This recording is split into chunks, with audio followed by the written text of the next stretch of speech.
ನಮಸ್ಕಾರ. ಕಾದಂಬರಿ ಬಿದಿಗೆ ಚಂದ್ರಮ ಡೊಂಕು, ಸಂಚಿಕೆ 2. ಲೇಖಕರು ಎಂ.ಕೆ. ಇಂದಿರಾ.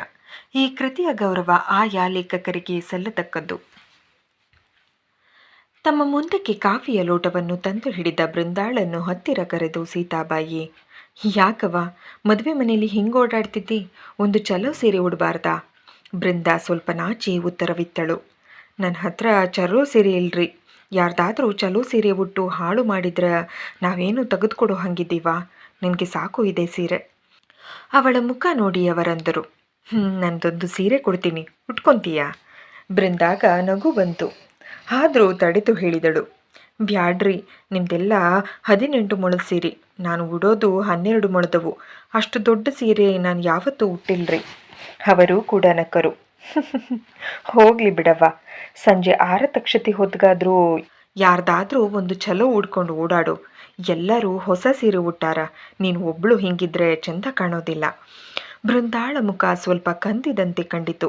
ಆದರೂ ನಗುತ್ತಾ ಮುಂದೆ ಸರಿದಳು. ಮತ್ತೆ ಸಂಜೆ 6 ತಕ್ಷತೆಯ ಸಂಭ್ರಮ, ಗದ್ದಲವೋ ಗದ್ದಲ. ಹುಡುಗಿಯರು ಗುಂಪಿನಲ್ಲಿ ಬೃಂದಾಳನ್ನು ಹುಡುಕುತ್ತಿತ್ತು ಸೀತಾಬಾಯಿಯವರ ಕಣ್ಣುಗಳು. ಅಂತೂ ಯಾರೋ ಬಲವಂತ ಮಾಡಿ ಬೃಂದಾಗೆ ಒಂದು ಒಳ್ಳೆಯ ಸೀರೆ ಉಡಿಸಿದ್ದರು. ಜಡೆ ಹೆಣೆದು ಮುಡಿ ತುಂಬ ಹೂ ಮುಡಿದ ಬೃಂದ ನಿಜಕ್ಕೂ ರಾಧೆಯಂತೆ ಕಂಡಳು ಸೀತಾಬಾಯಿಯವರ ಕಣ್ಣಿಗೆ. ಅಪ್ಸರೆಯಂತೆ ಅಲಂಕರಿಸಿಕೊಂಡ 100 ಮಂದಿ ಹೆಣ್ಣು ಮಕ್ಕಳ ನಡುವೆಯೂ ಬೃಂದ ಆರಿಸಿ ತೆಗೆಯುವಂತೆ ಕಂಡುಬಂದಳು. 100 ಮಂದಿ ಯುವಕರ ಕಣ್ಣುಗಳು ತರುಣಿಯರ ಗುಂಪಿನ ಮೇಲೆ ಹರಿದಾಡುತ್ತಿತ್ತು. ಬಾಗಿಲಲ್ಲಿ ಫಲತಾಂಬೂಲ ಕೊಡುವ ತರುಣಿಯರ ಸಾಲಿನಲ್ಲಿ ನಿಂತಿದ್ದಾಳೆ. ಆದರೆ ಅವಳ 4 ಜನ ತಂಗಿಯರು ಮಾಮೂಲಿನ ಸಾಧಾರಣ ಬಟ್ಟೆಗಳನ್ನು ತೊಟ್ಟು ಮಕ್ಕಳ ಗುಂಪಿನಲ್ಲಿ ಓಡಾಡುವುದನ್ನು ಕಂಡಾಗ ಅವಳ ಜೀವ ನೋಯುತ್ತಿತ್ತು. ಮಕ್ಕಳೆಲ್ಲ ಮಿರುಕುವ ಬಟ್ಟೆಗಳನ್ನು ತೊಟ್ಟು ಕುಣಿಯುತ್ತಿರುವಾಗ ಇವಳ ತಂಗಿಯರು ಅವರ ಬಟ್ಟೆಗಳನ್ನೇ ಆಸೆಗಣ್ಣುಗಳಿಂದ ನೋಡುತ್ತವೆ. ಆ ಗದ್ದಲದಲ್ಲೂ ಬೃಂದಾಳ ಕಣ್ಣು ಅದನ್ನು ಗಮನಿಸುತ್ತದೆ. ವೃದ್ಧ ತಂದೆ ಅತ್ತ ಅಡುಗೆ ಒಲೆಯ ಮುಂದೆ ಬೇಯುತ್ತಿದ್ದಾರೆ. ತಾಯಿ ಉಗ್ರಾಣದ ಬಾಗಿಲು ಬಿಟ್ಟು ಬರುವಂತಿಲ್ಲ. ಲಾಡು, ಚಿರೋಟಿಗಳ, ಉಂಡೆ, ಚಕ್ಕುಲಿಗಳ ಸಾಮಾನು, ಸರಜಾಮುಗಳ ಕಾವಲು ಆಕೆಗಾಗಿತ್ತು. ಅವಳ ತಂಗಿಯೊಬ್ಬಳು ಅವರ ಹತ್ತಿರ ಬಂದು ನಿಂತು, ಈ ಸೇರಿ ಯಾರದ್ದೆ ಬೃಂದಕ್ಕ? ಎಷ್ಟು ಚೆನ್ನಾಗಿದೆ, ಇದನ್ನ ನಿಂಗೆ ಕೊಟ್ಬಿಟ್ರಾ ಎಂದು ಕೇಳಿದಳು. ಬೃಂದಾಗೆ ಮತ್ತು ಬೇಸರವೆನಿಸಿತು. ಮೆಲ್ಲಗೆ ತಂಗಿಯ ಕೈ ಸವರಿ ಅಂದಳು, ಇಲ್ಲೇ ಸುಭದ್ರಿ ಶ್ಯಾಮಲನ್ನ ಸೀರೆ ಇದು. ಇನ್ನೂ ಸ್ವಲ್ಪ ಹೊತ್ತಿನಾಗೆ ಮತ್ತೆ ಅವಳಿಗೆ ಕೊಟ್ಟುಬಿಡ್ತೀನಿ. ಹೋಗು, ನೀನು ಒಂದು ಕಡೆ ಕೂಡು ಸುಮ್ಗೆ. ಹರಕು ಚಡ್ಡಿ ಹಾಕಿಕೊಂಡು ಅವಳ 7 ವರ್ಷದ ತಮ್ಮ ಅಕ್ಕನ ಸೆರಗು ಜಗ್ಗಿ ಗೋಗರೆದ. ಅಕ್ಕ, ನಂಗೊಂದು ಬಾಳೆಹಣ್ಣು. ಅವಳು ತಿರುಗಿ ನೋಡಿದಳು. ಆಗಲೇ ಮುಂದುಗಡೆ ಶ್ರೀಮಂತ ದಂಪತಿಗಳ ಹಿಂಡೆ ಬರುತ್ತಿತ್ತು. ಬೂಟು, ಕಾಲು ಚೀಲ, ಟೆರಳಿನ ಉಡುಗೆ ತೊಟ್ಟು ತಂದೆಯ ಕೈ ಹಿಡಿದು ಪ್ರಸನ್ನ ವದನದಿಂದ ಬರುತ್ತಿದ್ದ ಹುಡುಗನನ್ನು ಆಸೆಯ ಕಣ್ಣುಗಳಿಂದ ನೋಡುತ್ತಿದ್ದ ಅವಳ ತಮ್ಮ. ಅವಳ ಗಂಟಲು ಬಿರಿಯುವಂತಾಗುತ್ತಿತ್ತು. ಬಂದವರಿಗೆ ತಾಂಬೂಲ ಕೊಟ್ಟು ಸ್ವಲ್ಪ ಬಗ್ಗಿ ತಮ್ಮನಿಗೆ ಹೇಳಿದಳು, ಹಾಗೆಲ್ಲ ಗಳಿಗೊಂದ್ಸಲ ಬಾಳೆಹಣ್ಣು ತಗೊಂಡ್ರೆ ರುಕ್ಮಿಣಿಬಾಯಿ ಬೈತಾರೆ. ಹಾಗೆ ತಿಂದರೆ ನಿನಗೆ ಮೈಕೂ ಆಗೋದಿಲ್ಲ. ರಾತ್ರಿ ಮತ್ತೆ ಲಾಡು ಹಾಕ್ತಾರೆ. ಹೋಗು, ಕಮಲಿ ಜೊತೆಲೇ ಇರು. ಅಲ್ಲಿ ತಾಯಿ ಕೈಲಿ ಕೇಳಿ ಇಲ್ಲವೆನಿಸಿಕೊಂಡು ಬಂದಿದ್ದ ಅವನು ಈಗ ಅಕ್ಕನು ಹೀಗೆ ಹೇಳಿದ್ದರಿಂದ ಪ್ರಯೋಜನವಿಲ್ಲವೆಂದು ಹಾಗೆ ಹೊರಟ. ಮಧ್ಯಾಹ್ನದಿಂದ ಹುಡುಗರು ಸಾಕಷ್ಟು ಬಾಳೆಹಣ್ಣು ನುಂಗಿದ್ದರೂ ಅದು ಅವರ ಸ್ವಭಾವವಾಗಿತ್ತು. ಬೃಂದ ಆ ಮಟ್ಟಿಗೆ ತನ್ನ ದಿನನಿತ್ಯದ ಚಿಂತೆಯನ್ನು ಮರೆಯಲೇಬೇಕಾಗಿತ್ತು. ರಾತ್ರಿಯ ಊಟವಾಗಿ ಎಲ್ಲರೂ ಮಲಗುವಾಗ 12 ಗಂಟೆಯೇ ಕಳೆದಿತ್ತು. ಸೀತಾಬಾಯಿಯವರು ಹಾಸಿಗೆಯ ಮೇಲೆ ಕುಳಿತು ಸುತ್ತಲೂ ಕಣ್ಣಾಡಿಸಿದರು. ಬೃಂದ ಎಲ್ಲೂ ಕಾಣಲಿಲ್ಲ. ಅವಳು ಮನೆಗೆ ಹೋಗಿರಬಹುದೇ ಎಂದು ಯೋಚಿಸಿದರು. ಆದರೆ ಯಾರನ್ನೇ ಕೇಳುವುದು ಅವರಿಂದ ಆಗಲಿಲ್ಲ. ಮರುದಿನ ಬೆಳಗ್ಗೆ ಸೀತಾಬಾಯಿಯವರ ಕಣ್ಣು ಬಿಡುವುದರಲ್ಲಿ ಬೃಂದ ಓಡಾಡುತ್ತಿರುವುದು ಕಾಣಿಸಿತು. ಅವರ ಮನಸ್ಸಿಗೆ ಏನೋ ಹಿತ. ಮದುವೆ ಕಳೆದ ಮರುದಿನ ಎಲ್ಲರಿಗೂ ಏನೋ ಹಗುರ, ಗಡುಬಿಡಿಯೂ ಕಡಿಮೆ. ಬಿಂದುರಾಯರು ಬಂದು ಹೆಂಡತಿಯ ಮಗ್ಗುಲಲ್ಲಿ ಕುಳಿತಿದ್ದರು. ಬಂದಿದ್ದ ನೆಂಟರಿಷ್ಟರೆಲ್ಲ ಒಂದು ಕಡೆ ಸೇರಿ ಕಾಫಿ ಸೇವನೆಯಲ್ಲಿ ತೊಡಗಿದ್ದಾರೆ.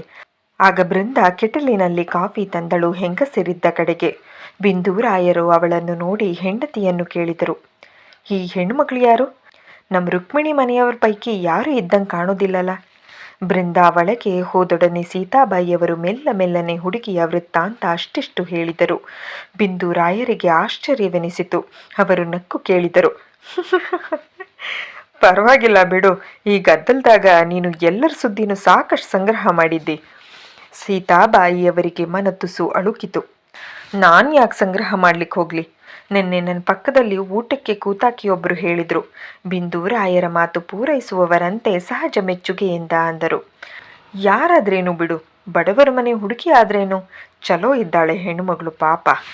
ಮತ್ತೆ ಎಲ್ಲರೆದುರು ಆ ಮಾತು ಬೆಳೆಸುವುದು ಸೀತಾಬಾಯಿಯವರಿಗೆ ಬೇಕಿರಲಿಲ್ಲ. ಮತ್ತೆ ಯಾರೋ ಗಂಡಸರು ಬಿಂದೂರಾಯರನ್ನು ಕೇಳುತ್ತಿದ್ದರು. ವಸಂತ ಹ್ಯಾಂಗಿದ್ದಾನೆ ಈಗ? ಎಲ್ಲ ಖಚಿತವಾಗಿತ್ತು ಅನ್ನುವ ರೀತಿಯಲ್ಲಿ ಅಂದರು ಬಿಂದೂರಾಯರು. ಇನ್ನು ಹ್ಯಾಂಗಿರೋದೇನು ಬಂತು, ಕಡಿ ತನಕ ಒಂದೇ ರೀತಿ. ಪೆಟ್ರೋಲ್ ಬಂಕ್ ಹಚ್ಕೊಟ್ಟಿನಲ್ಲ, ಚಲೋ ನಡೀತದ. ದಿನ ಕಾರ್ನಾಗ ಹೋಗು ಬರ್ತಾನ. ಡ್ರೈವ್ ಮಾಡ್ಲಿಕ್ಕೆ ಏನೂ ತೊಂದರೆ ಇರಲಿಕ್ಕಿಲ್ಲ ಹೌದಲ್ಲೋ? ಹಾಗೇನಿಲ್ಲ, ಡ್ರೈವ್ ಮಾಡ್ತಾನ, ಸುಮಾರು ಅಷ್ಟಿಷ್ಟು ಓಡಾಡ್ತಾನ, ಮತ್ತೆಲ್ಲ ಅವನ ಕೆಲಸ ಅವನೇ ಮಾಡ್ಕೊಬೋದು. ಅದಕ್ಕಿಂತ ಹೆಚ್ಚು ಆ ಸಮಯದಲ್ಲಿ ಕೇಳುವುದು ತರವಲ್ಲ ಎಂದು ಏನೂ ಆತ ಆ ವಿಷಯ ಹೆಚ್ಚು ಕಿದಕಲಿಲ್ಲ. ಬೇರೆ ಯಾರಾದರೂ ಹಾಗೆ ಕೇಳಿದ್ದರೆ ಸೀತಾಬಾಯಿಯವರಿಗೆ ಅಸಮಾಧಾನವೇ ಆಗುತ್ತಿತ್ತು. ಆದರೆ ಕೇಳಿದವರು ಅವರ ಹಿರಿಯ ಮಗಳ ಮಾವಂದಿರು. ಎಲ್ಲವನ್ನೂ ತಿಳಿದ ಅವರ ಮುಂದೆ ಯಾವುದನ್ನು ಮುಚ್ಚುಮರೆ ಮಾಡುವಂತಿರಲಿಲ್ಲ. ಆ ದಿನ ಭೀಕರ ಔತಣವಿದ್ದುದರಿಂದ ಮತ್ತೆ ಗದ್ದಲ ಪ್ರಾರಂಭವಾಗಿತ್ತು. ಸೀತಾಬಾಯಿಯವರು ಆಗ ಈಗ ಓಡಾಡುತ್ತಾ ಬೃಂದಾಳ ತಾಯಿಯ ಪರಿಚಯ ಮಾಡಿಕೊಂಡರು. ಅಡಿಗೆಯ ಶಾಲೆಗೆ ಹೋಗಿ 10-15 ಜನ ಅಡಿಗೆಯವರೊಂದಿಗೆ ಸೇರಿಕೊಂಡು ಹೊಗೆ ನುಂಗುತ್ತಿದ್ದ ಬೃಂದಾಳ ತಂದೆ ಸುಬ್ಬಣ್ಣಾಚಾರ್ಯರನ್ನು ಯಾರೋ ಎಂಬಂತೆ ಮಾತನಾಡಿಸಿದ್ದರು. ಬೃಂದಾಳ ತಾಯಿ ತುಂಗಾಬಾಯಿಯವರಿಂದ ಅವರಿಗೆ ಹೆಚ್ಚು ಕಡಿಮೆ ಅವರ ಮುಖ್ಯ ಜೀವನ ಪರಿಚಯವಾಗಿತ್ತು. ಅವರಿಗೆ 5 ಜನ ಹೆಣ್ಣು ಮಕ್ಕಳು, ಒಬ್ಬನೇ ಮಗ. ಅದರಲ್ಲೂ 4 ಜನ ಹೆಣ್ಣು ಮಕ್ಕಳ ನಂತರ ಹುಟ್ಟಿದವನು. ಒಬ್ಬನೇ ಮಗನೆಂದು ತಾಯಿಗೆ ಅವನ ಮೇಲೆ ಹೆಚ್ಚು ಪ್ರೇಮವೆಂಬುದು ಸೀತಾಬಾಯಿಗೆ ಆಕೆಯ ಮಾತಿನ ಮೇಲೆಯೇ ತಿಳಿಯಿತು. ಈಗ ವಸಂತನ ಮೇಲೆ ತಮಗಿಲ್ಲವೇ? 3 ಜನ ಹೆಣ್ಣು ಮಕ್ಕಳ ಮೇಲೆ ವಸಂತ ಹುಟ್ಟಿದಾಗ ಅವರ ಸಂಭ್ರಮವೆಷ್ಟಿತ್ತು. 3 ಹೆಣ್ಣಿನ ಮೇಲೆ 1 ಗಂಡು, ಹೊನ್ನ ಕಳಶ ಎಂದು ಊರವರು ನೆಂಟರಿಷ್ಟರು ಸೀತಾಬಾಯಿಯ ಹೊಟ್ಟೆಯ ಪುಣ್ಯವನ್ನು ಹೊಗಳಿದವರೆಷ್ಟು ಮಂದಿ. ನಿಜಕ್ಕೂ ಅವರ ಹೊಟ್ಟೆಯ ಪುಣ್ಯ ಒಳ್ಳೆಯದೇ. 3 ಹೆಣ್ಣು ಮಕ್ಕಳು ಒಳ್ಳೊಳ್ಳೆಯ ಮನೆತನ ಸೇರಿ ಸುಖವಾಗಿದ್ದಾರೆ. ವಸಂತ ಮಾಧವನೇನು ಕಡಿಮೆ ಇದ್ದಾನೆ? ನಕ್ಕರೆ ದೃಷ್ಟಿ ತಾಗುವಂತಹ ಹುಡುಗ. ಈಗ ತಾನೇ ಅವನೇನು ಕಡಿಮೆ ಇದ್ದಾನೆ? ವಿದ್ಯೆಯಲ್ಲಿ, ಬುದ್ಧಿಯಲ್ಲಿ, ಗುಣದಲ್ಲಿ, ರೂಪದಲ್ಲಿ, ಯೋಗ್ಯತೆಯಲ್ಲಿ ಅವನ ಸಮಾನ ಯಾರೂ ಇರಲಿಲ್ಲ. ವಸಂತ ಹುಟ್ಟಿದ ಮೇಲಂತೂ ಸೀತಾಬಾಯಿಯವರನ್ನು ಹಿಡಿದು ನಿಲ್ಲಿಸುವವರೇ ಇರಲಿಲ್ಲ. ಅವರಿಗೆ ಯಾವುದಕ್ಕೆ ಕಡಿಮೆ? ಕೈ ತುಂಬ ಸಂಬಳ ತರುವ ದೇವರಂಥ ಗಂಡ, ಬಂಗಾರದಂತಹ 3 ಹೆಣ್ಣು ಮಕ್ಕಳು, ಮುತ್ತಿನಂಥ ಒಬ್ಬ ಮಗ. ಸೀತಾಬಾಯಿಯವರ ಸೌಭಾಗ್ಯಕ್ಕೆ ಜನತೆಯ ದೃಷ್ಟಿ ತಗುಲಿರಬಹುದು, ಅಥವಾ ದೇವರ ಮನಕ್ಕೆ ಅದು ಬಾರದೇ ಇರಬಹುದು.